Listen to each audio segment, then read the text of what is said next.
اللہ کے حبیب صلی اللہ علیہ وسلم کا فرمان ہے، تم قیامت میں اللہ کو ایسے دیکھو گے جیسے چاند کو دیکھتے ہو۔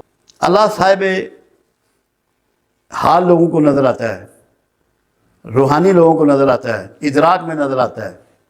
ان آنکھوں سے ہم نہیں دیکھ سکتے، قرآن اس کی نفی کرتا ہے، کیونکہ وہ مادہ نہیں ہے۔ یہ آنکھیں مادیت دیکھنے کے لیے ہیں۔ مولا علی سے پوچھا گیا کہ سرکار اللہ کو کہاں تلاش کریں؟ فرمایا دکھی دلوں میں۔ مجھ سے یہ اشفاق احمد مرحوم نے پوچھا تھا، بابا اشفاق نے، کہنا کہ کیا فرق ہے مسلمان میں اور مومن میں؟ میں نے کہا مسلمان اللہ کو مانتا ہے اور مومن اللہ کی مانتا ہے۔ آپ، میں، ہم سب اللہ کو دیکھنے کے آرزو مند ہیں، اللہ کو پانے کے آرزو مند ہیں، اللہ کو چاہنے کے آرزو مند ہیں، اللہ سے ملنے کے آرزو مند ہیں۔ جب اللہ کو پتہ ہے کہ میری مخلوق کی یہ مرضی اور خواہش ہوگی، کیا اس نے بندوبست نہیں کیا ہوگا اس کا؟ کیا جب جو اللہ یہ کہتا ہے کہ تو چل کے آ تو میں دوڑ کے آؤں گا، تو اس کو دیکھنے کی آرزو آپ رکھتے ہیں اور وہ اس کا بندوبست نہ کرے؟ یہ کیسے ہو سکتا ہے؟ ہمیں اس کوڈ کو سمجھنا ہے۔ سب سے پہلے قرآن یہ کہتا ہے کہ اے میرے بندے تو مجھے پکار، میں تیری سنتا ہوں، میں تیری قبول کرتا ہوں اور تیری شہرک سے بھی قریب ہوں۔ تو یہ ایڈریس نہیں دے دیا اللہ نے آپ کو اپنا کہ میں کہاں بستا ہوں، کہاں رہتا ہوں، تم کہاں ڈھونڈتے پھر رہے ہو، کہاں دھکے کھا رہے ہو؟ ہم نے کبھی اس پہ غور کیا کہ جہاں کا ایڈریس وہ بتا رہا ہے ہم نے جھانکا وہاں؟ کبھی توجہ کی اس پہ؟ یہ مراقبے میں صوفی کیا کراتے رہے ہیں لوگوں سے؟ آپ کے دل پر توجہ کراتے ہیں، اور توجہ مین سورس ہوتا ہے یہ چیزوں کے کھلنے کا، تمہیں محسوس کرنے کا، دیکھنے کا۔ اللہ صاحب حال لوگوں کو نظر آتا ہے، روحانی لوگوں کو نظر آتا ہے، ادراک میں نظر آتا ہے۔ ان آنکھوں سے ہم نہیں دیکھ سکتے، قرآن اس کی نفی کرتا ہے، کیونکہ وہ مادہ نہیں ہے۔ یہ آنکھیں مادیت دیکھنے کے لیے ہیں، روحانیت دیکھنے کے لیے بصیرت ہے، بصارت مادی چیزیں دیکھنے کے لیے، تو وہ آپ کو بصیرت عطا کرتا ہے جب آپ اس کی جستجو میں لگ جائیں۔ اب دیکھیں قرآن کی بات کی تصدیق میرے آقا کیسے فرما رہے ہیں۔ پوچھا گیا یا رسول اللہ صلی اللہ علیہ وسلم اللہ کہیں سماتا ہے؟ فرمایا کہیں نہیں۔ پھر پوچھا گیا یا رسول اللہ صلی اللہ علیہ وسلم اللہ کہیں سماتا ہے؟ فرمایا کہیں نہیں۔ تیسری بار پوچھا گیا کہ یا رسول اللہ کہیں تو سماتا ہوگا؟ ہاں سماتا ہے دل مومن میں، سماتا ہے دل مومن میں۔ اب آپ کو کیا دے دیا اصول کملی والے نے کہ اپنے دل میں جھانکنا شروع کرو، غور و فکر شروع کرو، اس کے بارے میں سوچو کہ جب دل مومن میں سماتا ہے تو پہلا سوال تو یہ ہے کہ کیا تم مومن ہو یا نہیں ہو؟ تمہیں یہ تو پتا ہونا چاہیے کہ میں مومن بھی ہوں کہ نہیں۔ میں نے اس کی بہت آسان ایک دفعہ تشریح کی تھی، مجھ سے یہ اشفاق احمد مرحوم نے پوچھا تھا، بابا اشفاق نے، کہنا کہ کیا فرق ہے مسلمان میں اور مومن میں؟ میں نے کہا مسلمان اللہ کو مانتا ہے اور مومن اللہ کی مانتا ہے۔ وہ اللہ کا فرما بردار ہو جاتا ہے، وہ زندہ رہنا، اس کا مرنا، کھانا پینا، رشتے ناتے جو کچھ ہے وہ اللہ کی مرضی کے عین مطابق ہوتے ہیں۔ میں نے کہا وہ مومن بن جاتا ہے۔ تو دل مومن کہا میرے آقا نے، مسلم نہیں کہا۔ اس کو ہمیں سمجھ لینا ہے، پہلے ہمیں مومن بننا ہے۔ اور کب اترے گا اللہ؟ اللہ ناپاک جگہ نہیں اترتا، اللہ پاک ہے۔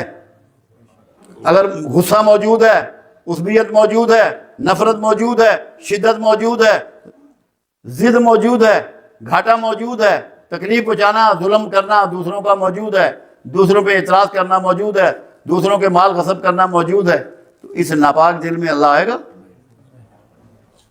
کیسے آئے گا؟ قیامت تک نہیں آئے گا۔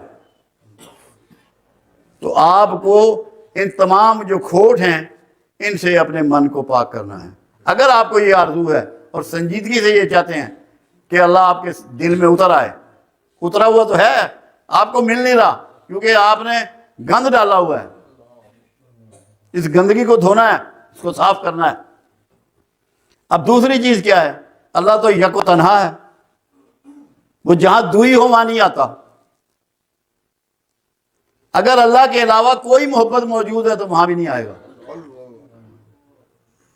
کملی والے کی محبت کی بات نہیں کر رہا، اس کی محبت اور اللہ کی محبت ایک ہی چیز ہے، دو نہیں ہے، وہ ایک ہی محبت ہے کہ اگر رسول سے بھی محبت کرتے ہو اس لیے کرتے ہو کہ یہ اللہ کا رسول ہے، اور اللہ سے محبت کرتے ہو اس لیے کرتے ہو کہ محمد رسول اللہ کا اللہ ہے۔ وہ آپ کو یہ دو چیزیں اپنے من میں سے صاف کرنی ہے۔ اگر یہ نہیں نکالو گے تو اپنا وقت ضائع کر رہے ہو، انرجی ضائع کر رہے ہو، پیسے ضائع کر رہے ہو، زندگی ضائع کر رہے ہو، عاقبت ضائع کر رہے ہو۔ دل کو صاف کرنا ہے اور اس کو تنہا کرنا ہے۔ ابھی یہاں ظفر صاحب بیٹھے ہیں منڈی والے، میں نے ان سے کہا تھا ایک دن، میں کہ یاد رکھو تنہا تنہائی میں ملتا ہے، تم تنہا ہو جاؤ تمہیں ملے گا، رہو زمانے میں، زمانے کے اندر رہو مگر انوالو مت ہو زمانے میں۔ ایسے وقت گزار دو جیسے پلیٹ فارم پہ گزارتے ہو۔ پلیٹ فارم کو تم نہ ملکیت بناتے ہو، نہ جداد بناتے ہو، نہ وہاں کی جگہ کے لیے مقدمہ کرتے ہو، نہ کسی سے جھگڑا کرتے ہو۔ زندگی کو پلیٹ فارم سمجھ لو اگر تمہیں اللہ کو اپنے اندر بسانا ہے۔ جیسے پلیٹ فارم پہ ایک انسان رہتا ہے اس طرح رہنا شروع کر دو، تو پھر انشاءاللہ کوئی وجہ نہیں کہ پروردگار عالم تمہارے من میں نہ سما جائے اور تم مومن بن جاؤ اور تمہیں محسوس ہو۔ کیونکہ آقا نے ایک بات اور کہی، مومن کی فراست سے ڈرو کہ اللہ کے نور سے دیکھتا ہے۔ اس کے اندر اللہ کا نور اترے گا تو اس سے دیکھے گا نا۔ کتنی بڑی تصدیق ہے سرکار کی۔ پھر آپ دیکھیں حدیث قدسی ہے، یہ مضمون بہت امپورٹنٹ ہے، اس کو ہمیں سمجھنا ہے۔ اللہ کہتا ہے میرے بندے میں بھوکا تھا، تو نے مجھے کیا کھانا دیا؟ اے پروردگار عالم تو بھی کھاتا ہے؟ فرمایا اگر میرے بھوکے کے پاس آتا تو مجھے وہیں پاتا، اگر میرے بھوکے کے پاس آتا تو مجھے وہیں پاتا۔ اے بندے میں بیمار ہوا، تو میری تیمارداری کو آیا، یا اللہ تو بھی بیمار ہوتا ہے، اگر تو میرے بیمار کے پاس جاتا تو مجھے وہیں پاتا۔ تو اللہ نے کوڈ دے دیا آپ کو کہ میں کہاں ملوں گا تجھے؟ بھوکے کی بھوک میں ملوں گا، مریض کے درد میں ملوں گا۔ اگر آپ نے بھوکے کی بھوک مٹا دی، دکھی کا دکھ دور کر دیا، تو اللہ تو آپ کے ساتھ کندھا جوڑ کے کھڑا ہوا ہوگا۔ کبھی آپ نے تلاش ہی نہیں کیا اس کو، ڈھونڈا ہی نہیں، دیکھا ہی نہیں، اس نظر سے ہی نہیں دیکھا کبھی۔ تلاش کرو اس کو، بھوکوں میں تلاش کرو، غم زدوں میں تلاش کرو۔ مولا علی سے پوچھا گیا کہ سرکار اللہ کو کہاں تلاش کریں؟ فرمایا دکھی دلوں میں، دکھی دلوں میں تلاش کرو اللہ کو، دکھیوں کے دکھ جا کے دور کرو۔ بیماری میں رب ہے، غربت میں رب ہے، بھوک میں رب ہے، ڈھونڈو اسے۔ ان لوگوں سے پیار کرو، ان میں بیٹھو، اٹھو، ملو، ان کو کھانا پیش کرو، ان کو دوائیاں پیش کرو، تمہیں پروردگار آپ سے باتیں کرے گا۔ یہ اپنے رویے کو آپ نے تبدیل کرنا ہے۔ پھر آپ دیکھیں ایک بہت امپورٹنٹ میٹر، ہم کہتے ہیں ہمیں اللہ دکھتا نہیں، جی کائنات میں اتنے مظاہر فطرت ہیں کہ جو آپ گن نہیں سکتے، وہ سارے اللہ کی نمائندگی کر رہے ہیں۔ چاند ہو، سورج ہو، بارش ہو، بادل ہو، آسمان ہو، چرند ہو، پرند ہوں، حشرات الارض ہوں، جانور ہوں، درندے ہوں، چرندے ہوں، مختلف انواع قسم کے کھانے ہوں، سبزی ہو، پھل ہو، گوشت ہو، انڈا، ہر چیز، یہ سب مظاہر فطرت ہیں۔ ان میں ٹٹولو اس کو، خالق مل جائے گا۔ ہر خالق اپنی مخلوق میں ودیعت کرتا ہے۔ کہ میں آپ کو اس لیے یہ باتیں بتا رہا ہوں کہ اس طرف دھیان دیں۔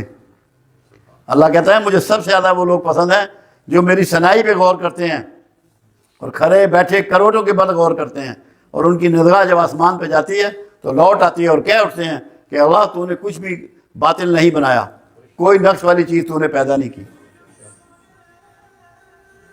اس لیے برائے کرم اگر آپ کو جستجو خدا بند ہے تو آپ میری ان باتوں کو سمجھیے، اس پہ چلیے، اللہ آپ کا مددگار ہو، اور کوئی وجہ نہیں ہے کہ پروردگار آپ کا بازو نہ پکڑ لے۔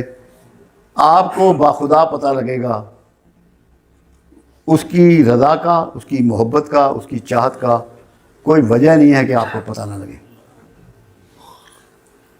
نصیب والے ہیں، کیونکہ اللہ کے حبیب صلی اللہ علیہ وسلم کا فرمان ہے تم قیامت میں اللہ کو ایسے دیکھو گے جیسے چاند کو دیکھتے ہو۔ یہ فرمان مبارک ہے آپ کا۔ تو ابھی روحانی طور پہ بھی آپ چاند کی طرح اللہ کو دیکھ سکتے ہو۔ اگر اپنے دل کو صاف کر لو، تنہا ہو جاؤ اور مومن بن جاؤ، اللہ آپ کا اور میرا حامی و ناصر ہو۔